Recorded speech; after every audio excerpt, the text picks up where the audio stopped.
नमस्ते दोस्तों, आज मैं एक बार फिर आपके बीच लेकर आया हूँ एक बेहद ही प्यारी लव स्टोरी। तो कृपया वीडियो पूरा देखें और कैसी लगी ये वीडियो जरूर बताएं। ये कहानी है मेरी जब मुझे प्यार हो गया था और मैं उन खूबसूरत पलों को जी रहा था। तो आइए शुरू करते हैं।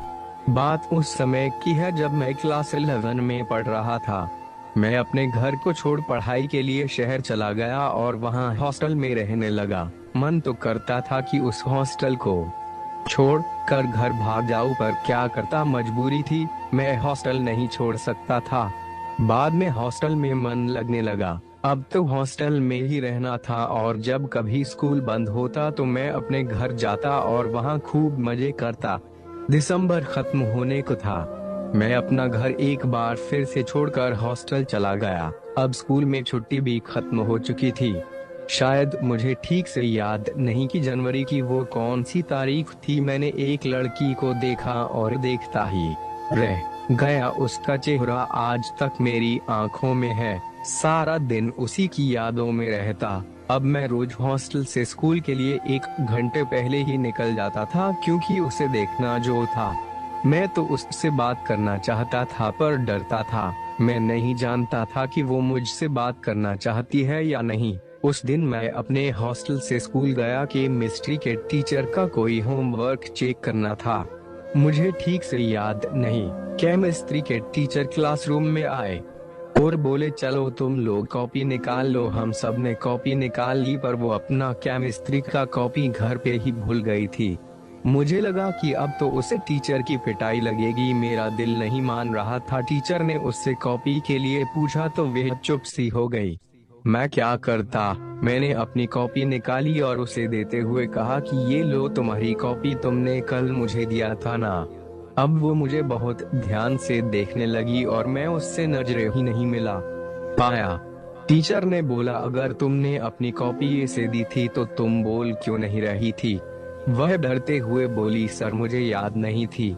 पर उसको बचाने के लिए मुझे मार पड़ी। मैं पहली बार मार खा के भी बहुत खुश था, क्योंकि वो मार खाने से बच गई थी। स्कूल में छुट्टी हो चुकी थी, पर मैं अपने दोस्तों के साथ खेल रहा था। हॉस्टल के छात्र को छोड़ बाकी के सभी अपने घर को चले गए थे, लेकिन वो तो स्कूल के कैंपस के अंदर ही थी और रो रही थी। मेरी नजर उस पे पड़ी। मैं एकदम से दंग रह गया।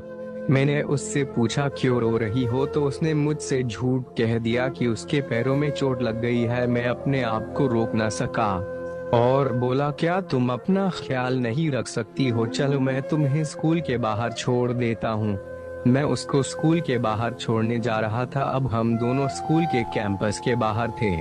वह मुझे बाय कह के जाने लगी तो मुझे लगने लगा कि मुझसे कोई छूट रहा है। मेरा दिल तड़प पड़ा। मेरे मुंह से निकला, तेरी याद आ रही है, प्लीज मेरी जिंदगी से ना जाओ। शायद उसने सुन लिया और बोली, प्लीज जाने दो ना, और मैं उसे रोक न सका। उसने कहा, अपना ख्याल रखना, और मैं भी स्कूल से हॉस्टल को चला गया। पर उसका चेहरा मेरी आंखों के सामने था। फिर हम दोनों की मुलाकात स्कूल में हुई। हम लोगों के क्लास का कोई टीचर नहीं आया था। उसने कहा, तुम्हें मेरी वजह से मार पड़ी। इतना कहते ही उसकी आंखों में आंसू आ गए। मैंने उसे किसी तरह चुप कराया और उसे अपनी बातों में उलझा दिया ताकि वो फिर से ना रो दे। हमने अपने बारे में एक दूसरे को हर वो चीज बताई जो आज तक शायद हमने अपने घर वालों को भी नहीं बताया था। पर अचानक कुछ ऐसा हुआ कि मुझे हॉस्टल छोड़ना पड़ा और मैं अपने घर चला आया। मैं उसे बाय भी नहीं बोल पाया। मैं उसकी बातों को तो भूल गया, पर उसका चेहरा आज तक नहीं भूल पाया हूँ और शायद ना कभी भूल पाऊँ। उस समय मैं क्लास 11 में पढ़ रहा था और आज मैं बीटेक कर रहा हूँ। जिंदगी में जिंदा रहने के लिए किसी की याद ही काफी है। जरूरी तो नहीं कि हर किसी को प्यार ही हो। और एक बात, अगर आप किसी से प्यार करो तो उसे कभी बदनाम ना करना। तू तोड़ दे वो कसम जो तूने खाई है। कभी कभी याद करने में क्या बुराई है। तुझे याद किए बिना रहा भी तो नहीं जाता। तूने दिल में जगह जो ऐसी बनाई है। इसी के साथ मैं आपसे विदा लेता हूँ दोस्तों। कैसी लगी ये school life love story comment करके जरूर बताएं। अगर आपको ये कहानी जरा सी भी पसंद आई हो तो इसे जरूर शेयर करें और ऐसी ही वीडियो के लिए हमें सब्सक्राइब करें।